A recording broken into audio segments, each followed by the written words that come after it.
Hey YouTube, it's Wisconsin Shoe Guy here, and one of my viewers asked me to do a review on different shoe categories and what's different about them. Now, I've done some things before on general shoe knowledge, but I thought I would do things a little different today.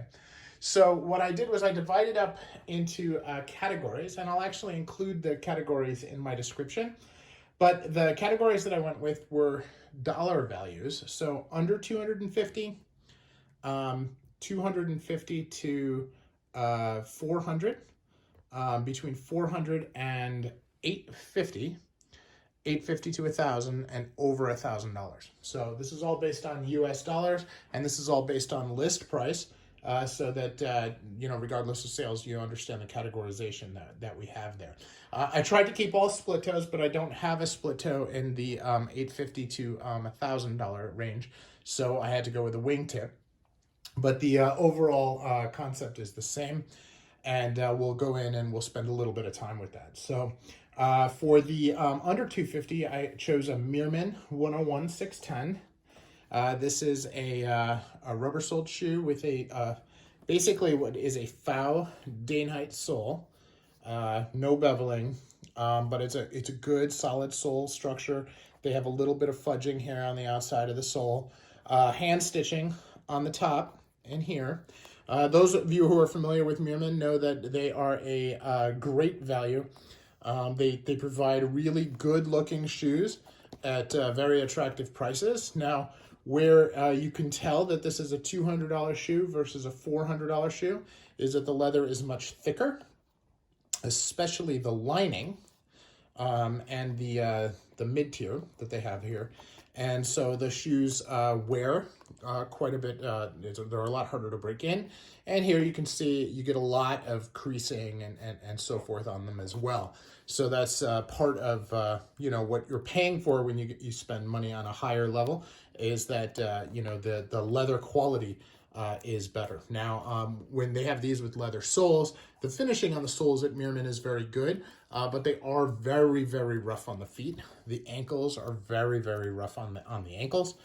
So they call them a heel counter. It's what keeps the shape of the shoe.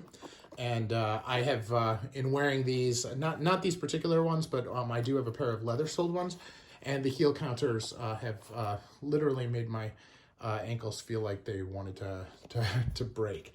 Now, don't fret if you wear them enough. Really, 20 all-day wears, and they will break in just fine and feel great. But they do take quite a while to break in. So that's Meermin. For the 250 to 400, I chose an Allen Edmonds Crosby Street. Now, Allen Edmonds is a brand that is known for going on sale, and this is not any different. Now, these, I believe, retail exactly at either between $395 and $425, depending on the version. The Crosby Street itself is part of their speed welt, so it has this little rubber insert, although most Allen Edmonds do not have this, so that is definitely an option that you can choose to get or not to get. Like the Meermin, there's good hand stitching. Part of the reason why these are more pricey is because it's made in America. Also Goodyear welted, fine materials. I'm going to say that the leather at Allen Edmonds is generally a higher grade than it is with Meermin. It's definitely thinner. The lining is a lot thinner and feels a lot nicer. And they break in virtually immediately. So now this particular pair with the speed weld has a rubber midsole, as well as that rubber insert in the outsole, and it is quite comfortable, very forgiving as shoes go. But most of their $395 level shoes, which is 85-90% of their line, does have just straight leather soles, your standard cork inlays, so your foot breaks into it in the traditional way. So and they don't wrinkle quite as bad as these particular ones do. This is more of a museum calf, which is known to have some deep creasing. But very nice shoes, and high quality at Allen Edmonds. Something to consider there. Now, when you get over the $400 price point, and I really, if you look at $400 to $800, it's a big range. There are a lot of brands in that range. And I chose the Alden 962. This retails at $550. Has also Goodyear welting. Has you know, you can see the groove that they do the stitching in. They have some nice finishing on the outside here. They even have some fudging along the edge of the top of the welt. The stitch density here is very, very good. And the quality of the leather is just absolutely top rate. They have some nice design patterns here in order to drive the shape exactly right and to keep it tight. This is a 270-degree welt, so you'll see that the amount of sole sticking out from the shoe is just a little bit different. You can see here when you're looking at the 360 welts, the sole is not quite as tight. So as you get into the materials here on the more expensive shoes are more expensive. They're slightly better. I would say that the difference between the $395 shoe and the $550 shoe at Alden is marginal. But there are a lot of shoes that in this range, be up to $850. We'll go to, you've got your shell cordovans, you've got some of your Carminas, which are going to have, your closed channel or your hidden channel stitching. A lot of additional finishing that is quite nice. So Alden makes great shoes. They all do in this range. But really what you want is you want the high quality leather and the high quality workmanship. Now, when you get over that into the $850 to $1,000 range, you get some really, really cool brands. Now, this is Apollo Scaphora, and you can see they do some really fantastic artwork on the soles. This is all closed or hidden channel stitching on the Goodyear welt. Still machine welted, but you've got a beveled sole, so you've got a little bit of a fiddleback waist. Just some really, really nice details that are there as well. Now this is, contrast stitched on suede, but very, very nice, very, very slick. You get a lot of heel stack here and on thin heel plates. A lot of things that are just really a level above what you would see. I mean, if you look at the finishing here, just on the inside of the heel, that is a level that you just don't get on the less expensive shoes. Now, now this is a Apollo Scaphora for Scotty Baloguet, and I think these originally retailed for $850, but they do generally run over $1,000 if you go to Apollo Scaphora's site. So it's something to keep in mind there. Now, when you get over $1,000, you start looking at really handmade quality and some really special things in the shoes.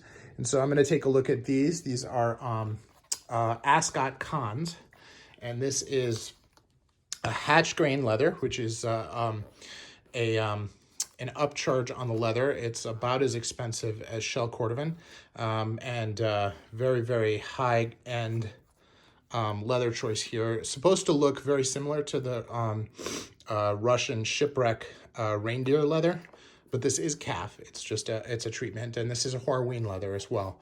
Now, Ascots are hand sewn in Northampton with a boar's bristle needle, and they do this really, really fancy double iron stitch on the front and the upper. This is darn near invisible split toe. And all of this is done really, really finely. Now that looks like it's machine stitch, but it's very, very tight stitching, much tighter than I have on any of my other shoes. So just really, really high quality. And then what Ascot does is they have been sending their shoes to Vass in Budapest, and Vass will actually last them and put the soles on. So they'll put them on this is on the U-last, and then they put it on the sole. This is a JR sole. It has a very narrow waist. No fiddleback on this, although fiddleback is an option as well. And also, a hidden channel. They put in a toe plate at the factory on this. One of the things that's really nice is when you look at the waist, this is a double sole out here, and then it's shaved down to a single sole at the waist. So you know, just a high degree of craftsmanship there, and something that's quite cool. You can see the nail work in the sole is very, very, very high end. You know, this is a very tight sole, also 270 degree weld, and very, very, very high end. So again, just something to, and you can see this was actually Goodyear welted in a channel, and they actually closed the channel with a hammer, which is, you know, another quite nice feature. Really, this is handmade head to toe, right? Every piece of this is done by hand. They take about, I think, 35, 40 hours to make each pair. So really fantastic shoes. So I know that was a long video, but those are 5 different categories of shoes and what to look for in them and what you can expect for the difference in price. I hope you found that helpful. If you have questions, feel free to shoot me a comment, and I'm happy to respond. Hope everybody has a wonderful day, and thanks for watching. This is Wisconsin Shoe Guy, and I'm out.